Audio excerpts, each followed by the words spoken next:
السلام علیکم دوستو۔ فرزانہ کھرل کے ناول کوئی عشق وقت غروب سا کے 10ویں حصے کے ساتھ حاضر ہوں، تو چلیے بڑھتے ہیں ناول کی جانب۔ ایسا نہیں کہتے خالہ، رب عظیم کے ہر کام میں حکمت پوشیدہ ہوتی ہے۔ امامہ کو ان کی بات سن کر خوف محسوس ہوا تھا۔ خالہ اس کے لیے پانی وغیرہ لینے گئیں تو اس نے نگاہ چاروں طرف دوڑا کر گھر کا جائزہ لیا۔ 3 یا 4 مرلے کا گھر خاصا کشادہ لگ رہا تھا، شاید سامان یا پھر افراد کی کمی کی وجہ سے۔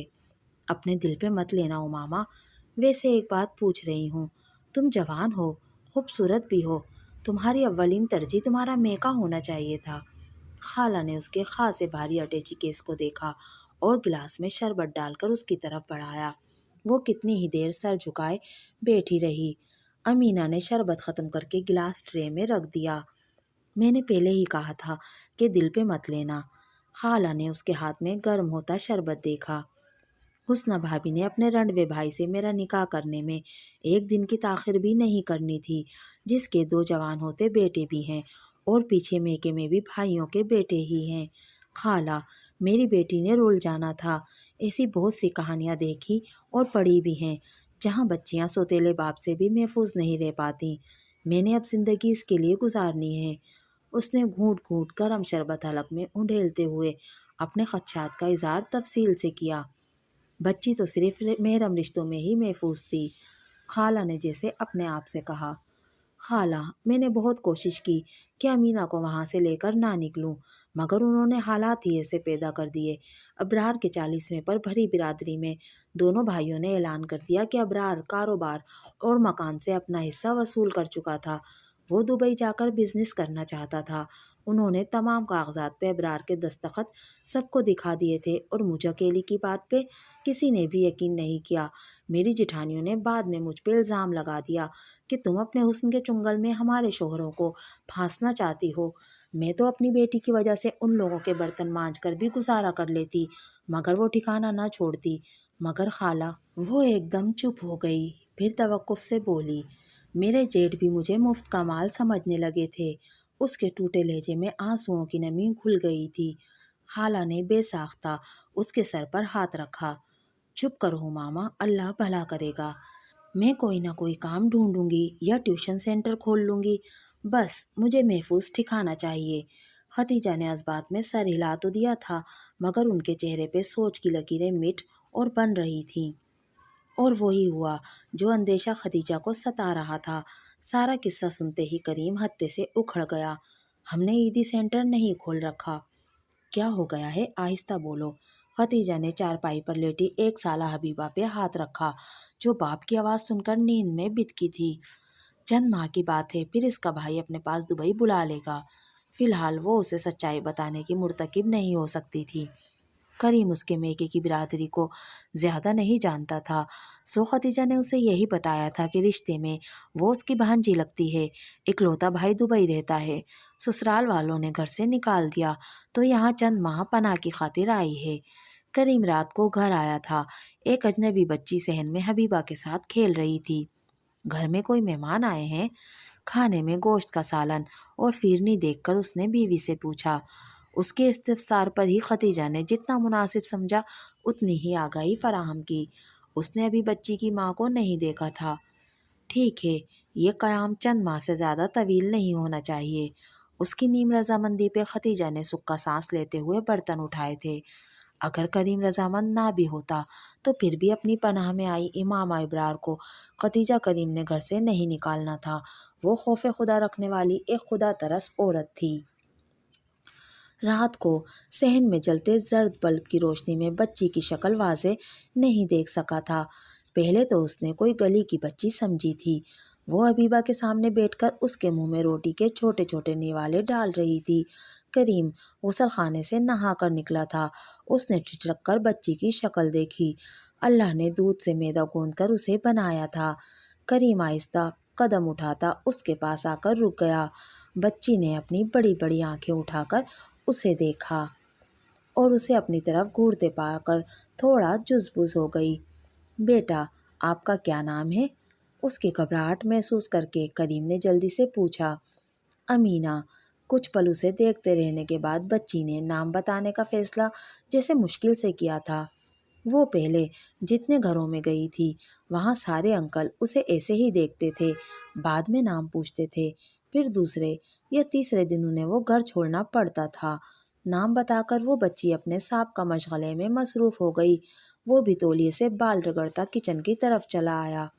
حبیبہ کی ماں، آج ناشتے کا ارادہ نہیں؟ دہلیز نے اس کے پیر پکڑ لیے تھے یا سامنے نظر آتے چہرے نے اس کی نگاہیں جکڑ لی تھی۔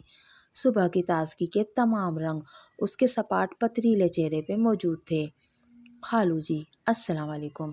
امامہ نے اس کی پھٹی آنکھوں میں دیکھ کر اپنا اور اس کا رشتہ اسے جتا دیا تھا۔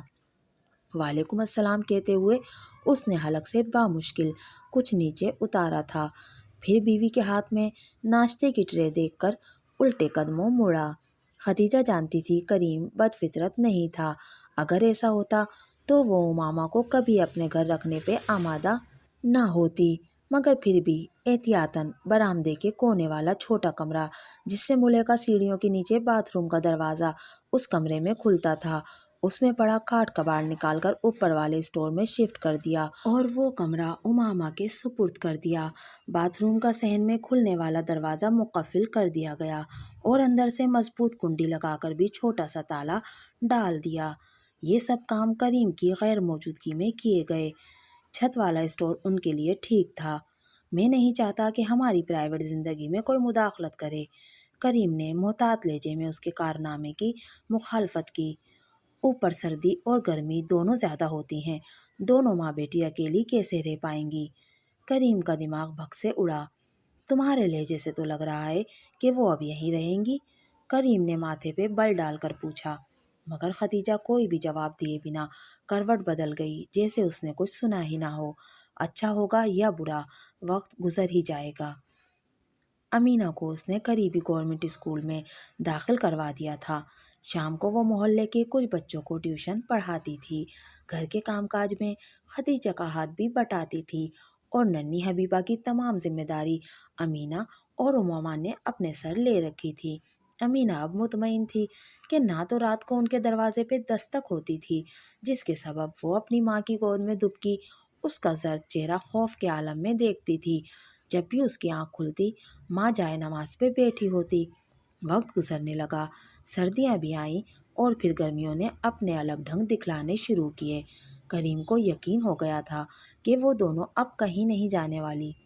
امامہ، تم سارا مہینہ کھپتی ہو اور مشکل سے 1000 کما پاتی ہو، فیکٹری میں کام کرنے کا سوچو، تم پڑھی لکھی ہو، اچھا کما سکتی ہو۔ کریم نے اپنی بات کہہ کر کنکھیوں سے اس کے تاثرات جانچے۔ صاف دکھ رہا تھا کہ اسے کریم کا مشورہ پسند نہیں آیا۔ گرمیوں کی چھٹیاں ہوں گی تو کافی بچے جمع ہو جائیں گے، وہ صباؤ سے جواب دے کر کمرے میں گھس گئی۔ اس کا اس قدر اطمینان دیکھ کر کریم بھڑک اٹھا۔ کسی ٹھکانے کا کرایہ دینا پڑے تو دماغ ٹھکانے آ جائے گا اس کا۔ وہ بیوی پہ چڑھ دوڑا۔ ہر وقت ایک پنکھا چلتا ہے، بجلی کا بل بڑھ گیا ہے، پانی بھی زیادہ خرچ ہوتا ہے، ہم نے مفت خوروں کا ٹھیکہ نہیں لے رکھا، بس اب انہیں چلتا کرو۔ وہ بت بنی خدیجہ پہ گرج برس رہا تھا اور پھر جو وہ کرنا چاہتا تھا اس نے دوسرے دن ہی دھماکہ کر دیا۔ ٹھیکیدار نے امامہ کو اسکول آتے جاتے شاید دیکھا ہے، شادی کرنا چاہتا ہے وہ۔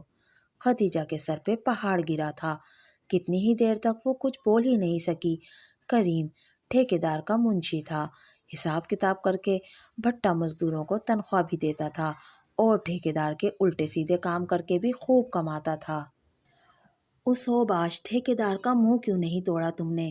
خدیجہ کے سر پر لگی اور تلووں تک آ پہنچی تھی۔ تو اس میں برائی کیا ہے؟ وہ اکڑ کر بولا۔ تو اس میں اچھائی بھی نہیں ہے۔ خدیجہ بھی اس کے انداز میں گویا ہوئی، جانتی تھی کہ ٹھیکیدار کچھ ماہ اپنے پاس رکھے گا، پھر طلاق دے کر آگے کہیں بیچ دے گا۔ نکڑ والی بڑی کوٹھی میں اسے کام مل گیا ہے، ایک بوڑھی عورت کی تیمارداری کرنے کے علاوہ گھر کا دیگر کام بھی کرنا ہوگا، تنخواہ بھی اچھی ہوگی، 2 وقت کی روٹی بھی ماں بیٹی عزت سے کھا سکیں گی۔ خدیجہ شوہر کو بتا کر وہاں رکی نہیں تھی، وہ جانتی تھی کہ کریم انہیں گھر سے نہیں نکال سکتا، کیوں؟ یہ ختیجہ کے باپ نے بنوا کر دیا تھا اور ختیجہ کے ہی نام تھا، مگر وہ کریم کی طرف سے ہوشیار ہو چکی تھی کیونکہ وہ پیسے کمانے کی لت سے مجبور تھا۔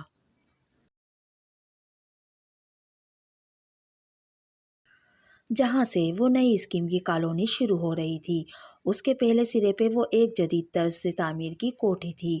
اسکول سے امینہ کو لے کر وہ سیدھی ادھر آ گئی تھی۔ جتنی وہ کوٹھی باہر سے خوبصورت تھی، اندر سے کہیں زیادہ آرائش و زیبائش سے مزین تھی۔ وہ بوڑھی عورت ایک نرم مزاج اور نرم خو عورت تھی۔ اماں جی، کل کے بعد میں سویرے ہی آ جایا کروں گی، کیونکہ کل سے امینہ کی گرمیوں کی چھٹیاں ہو جائیں گی۔ وہ بوڑھی اماں جس نے اپنا نام جاسیہ بتایا تھا، امینہ کو دیکھ کر محبت اور نرمی سے مسکرائی۔ بھائی امامہ، تمہاری بیٹی تو تم سے کہیں زیادہ خوبصورت ہے۔ اس نے امینہ کو اپنے ساتھ بیڈ پہ بٹھا لیا۔ چھٹیوں کے بعد وہ سویرے ہی امینہ کو اپنے ساتھ لے کر آ جاتی اور مغرب سے کچھ دیر قبل ان دونوں کی واپسی ہوتی۔ امامہ چادر سے اپنا چہرہ ڈھک کر آتی تھی۔ اس نے مدرسے کے کافی کام اپنے ذمے لے لیے تھے۔ وہ بچیوں کو اردو بھی پڑھاتی تھی اور کچن کے کاموں میں بھی منی کی مدد کرتی تھی۔ یہاں آئے ہوئے اسے 6 ماہ سے زائد ہو گئے تھے۔ صدیقہ کا حکم تھا کہ اس مدرسے میں قرآن پاک اور اسلامی کتب کے علاوہ اور کچھ نہیں پڑھایا جاتا، سو اس کی ڈائری ایک بار پھر اٹیچی کے نچلے خانے میں بند ہو چکی تھی۔